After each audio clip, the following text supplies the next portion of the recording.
周后，宋瑶做了手术。我在医院走廊遇到她，她脸色很白，身边没有一个人。你怎么来了？路过。她知道我不是路过，我们并排坐在走廊的椅子上，谁都没说话。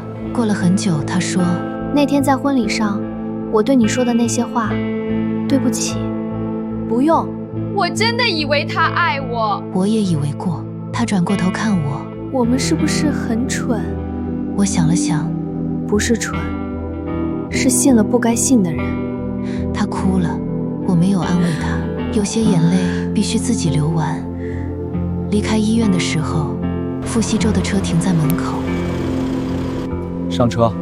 你怎么知道我在医院？你行李箱里有一张医院的停车卡。傅西周，你真的很可怕。谢谢。